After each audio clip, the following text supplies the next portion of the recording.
नमस्कार दोस्तों, मैं हूं doctor Jasmeet Ahluwalia, bariatric laparoscopic and robotic surgeon.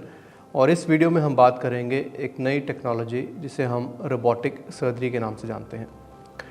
बहुत सारे रोबोट्स हैं मार्केट में, लेकिन हम इस वीडियो में पर्टिकुलरली उन रोबोट्स की बात करेंगे जिनसे पेट के या चेस्ट के ऑपरेशन किए जाते हैं। रोबोटिक्स बाकी ब्रांचेस जैसे ऑर्थोपेडिक्स में भी है, लेकिन वो डिफरेंट एप्लीकेशन है, सो उन्हें हम छोड़ देंगे। जो रोबोट्स पेट के ऑपरेशन में हेल्प करते हैं वो यूजुअली इस तरीके से काम करते हैं जैसे लैप्रोस्कोपिक सर्जरी की जाती है। लैप्रोस्कोपी यानी दूरबीन से ऑपरेशन आप अच्छी तरह समझते हैं। इनमें बहुत छोटे चीरों से ही बहुत बारीक इंस्ट्रूमेंट्स के थ्रू पेट के ऑपरेशन किए जाते हैं, और इसी टेक्निक को और ज़्यादा एडवांस करते हुए रोबोटिक सर्जरी इंट्रोड्यूस की गई है। इसमें भी बहुत छोटे चीरों से पेट के अंदर रोबोट्स की आर्म भेजी जाती हैं।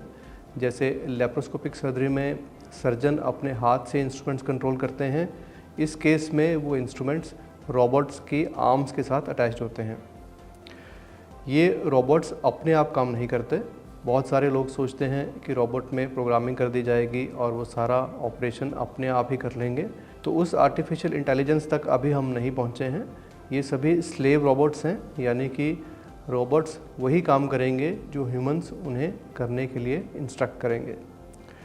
एक बार पेशेंट के अंदर ये रोबोटिक इंस्ट्रूमेंट्स भेजने के बाद जब उन्हें रोबोट के साथ कनेक्ट कर दिया जाता है, उसके बाद ये इंस्ट्रूमेंट्स के मूवमेंट्स सर्जन कंसोल के थ्रू करते हैं।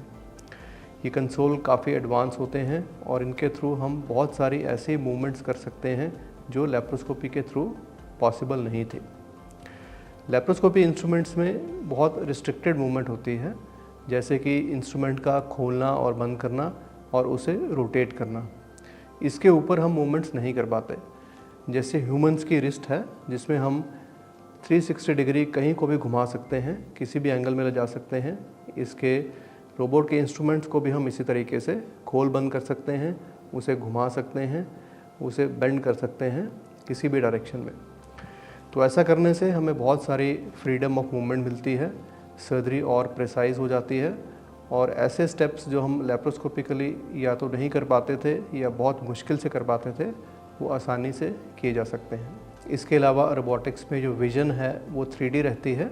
सर्जन को डेप्थ परसेप्शन, यानी कौन सी चीज़ कितनी गहरी है, उसकी सेंस अच्छी होने की वजह से भी सर्जरी और प्रिसाइज हो सकती है। फिर रोबोट्स जो सर्जन के आर्म्स में ट्रेमर्स होते हैं उन्हें फ़िल्टर कर देते हैं, तो जो रोबोटिक आर्म्स की और उनके इंस्ट्रूमेंट्स की मूवमेंट है वो और भी फाइन हो जाती है as compare to laparoscopic instruments.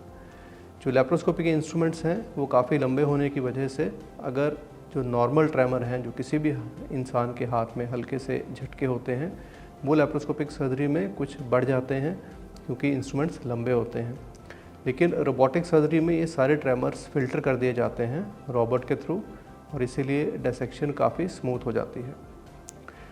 इसके अलावा ऐसी जगहें जहाँ लैप्रोस्कोपिक इंस्ट्रूमेंट्स के थ्रू जाना मुश्किल था, जैसे कि पेल्विस के डीप अंदर, वहाँ पर रोबोट्स की आर्म्स पहले से ज़्यादा अच्छे से पहुँच पाती हैं। लिमिटेड स्पेस होने की वजह से उनकी जो एक्स्ट्रा मूवमेंट्स हैं उनकी हेल्प से ये डेलिकेट और कॉम्प्लेक्स सर्जरीज़ पहले से बेटर वे से की जा सकती हैं। इसके अलावा जब सर्जन्स ओपन सर्जरी से लैप्रोस्कोपी की तरफ अपना जर्नी शुरू करते हैं तो काफ़ी उन्हें डिफ़िकल्टीज़ फील करनी पड़ती हैं, बिकॉज़ ओपन सर्जरी और लैप्रोस्कोपिक फील्ड में बहुत ज़्यादा डिफरेंस है। ओपन सर्जरी में हम डायरेक्ट कट लगाकर अपने हाथ से सर्जरी करते हैं, जबकि लैप्रोस्कोपी में हमें सामने एक मॉनिटर पर विज़न देखकर और लंबे इंस्ट्रूमेंट्स के साथ एक डिफरेंट सेटअप में काम करना पड़ता है। लेकिन रोबोटिक सर्जरी को इस तरीके से डिज़ाइन किया गया है कि ये कुछ हद तक ओपन सर्जरी को रेप्लिकेट करता है, और इसीलिए सर्जन्स इसको जल्दी सीख पाते हैं as compare to laparoscopic surgery. यानी कि इसका लर्निंग कर्व लैप्रोस्कोपिक सर्जरी से कम माना जाता है। फिर क्वेश्चन है कि इसके डिसएडवांटेजेस क्या हैं। रोबोटिक सर्जरी मार्केट में नई होने की वजह से और इसमें बहुत एडवांस टेक्नोलॉजी इन्वॉल्व होने की वजह से अभी तक इनके सिस्टम्स बहुत एक्सपेंसिव हैं। लेकिन धीरे धीरे जैसे जैसे ज़्यादा कंपनीज़ मार्केट में उतर रही हैं, इनकी कॉस्ट कम हो रही है। रोबोटिक इंस्ट्रूमेंट्स बहुत ज़्यादा फ्लेक्सिबल होने की वजह से इनमें वायर्स और पुलिस का इस्तेमाल किया जाता है, जिसकी वजह से एक इंस्ट्रूमेंट को बार बार यूज़ नहीं किया जा सकता। कुछ यूजेस के बाद ही उसे डिस्कार्ड करना पड़ता है। ये एक लिमिटेड लाइफ होने की वजह से इनके रेट और पर सर्जरी कॉस्ट जो है वो काफ़ी बढ़ जाती है as compare to normal surgery. So robotic surgery अगर हम किसी नॉर्मल लेप्रोस्कोपिक सर्जरी के साथ कंपेयर करते हैं तो उसकी कॉस्ट 60,000 से लेके लगभग 2 लाख तक एक्स्ट्रा हो सकती है, डिपेंडिंग अपॉन कि हमें कितने रोबोटिक इंस्ट्रूमेंट यूज़ कर रहे हैं, उसमें कितना टाइम लग रहा है, कैसा हॉस्पिटल है और अगर इंश्योरेंस है या नहीं, इन सभी फैक्टर्स पे डिपेंड करता है। बहुत सारी इंश्योरेंस कंपनीज़ अब रोबोटिक सर्जरी की इंश्योरेंस भी पे करती हैं, पार्शियली और फुली। और अगर आप रोबोटिक सर्जरी करवाना चाहते हैं तो आप अपनी इंश्योरेंस कंपनी से बात करके ये अवेल कर सकते हैं। किन लोगों को रोबोटिक सर्जरी करवानी चाहिए? वेल, जो भी सर्जरीज लेप्रोस्कोपिकली की जा रही हैं लगभग सभी अभी रोबोटिक सर्जरी से हो सकती हैं, और कुछ सर्जरीज जो लेप्रोस्कोपिकली डिफ़िकल्ट थी और डॉक्टर्स ओपन सर्जरी एडवाइस कर रहे थे, उनमें भी रोबोटिक का अच्छा रोल है। तो आप अपने डॉक्टर से डिस्कस कर सकते हैं कि जब भी आपको कोई सर्जरी एडवाइस होती है कि क्या उसमें रोबोटिक का रोल है, क्या रोबोटिक्स वहाँ अवेलेबल है। रोबोटिक्स न्यू होने की वजह से बहुत लिमिटेड सेंटर ही ये कर रहे हैं, तो आप ऐसे सेंटर्स में अप्रोच कीजिए जहाँ रोबोटिक सर्जरी हो रही है। अगर आपको इसमें इंटरेस्ट है तो वहाँ पे इंक्वायर कीजिए कि जो आप ऑपरेशन करवाना चाह रहे हैं क्या वो रोबोटिकली किया जा सकता है। आजकल इसे सभी कॉमन सर्जरीज़ में भी अडॉप्ट किया जा रहा है, जैसे कि gall bladder hernias, hiatus hernia, fundoplication, bariatric surgery, colorectal surgery. इसके अलावा यूरोलॉजी में प्रोस्टेट कैंसर्स और बाकी सभी यूरोलॉजी सर्जरीज़ और हर तरह की गायनी सर्जरी भी रोबोटिकली की जा सकती है। पेशेंट को इसके एडवांटेज क्या होंगे?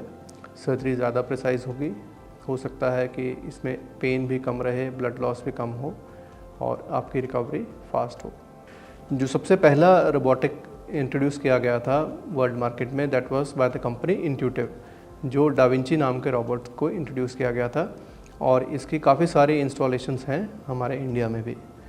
इसके बाद रिसेंटली कई नई कंपनीज़ आई हैं, जैसे कि मेट्रॉनिक है और एक CMR कंपनी है जिन्होंने अभी इंडिया में अपने रोबोट्स लॉन्च कर दिए हैं, और एक इंडियन कंपनी मंत्रा के नाम से भी रोबोट डेवलप कर रही है।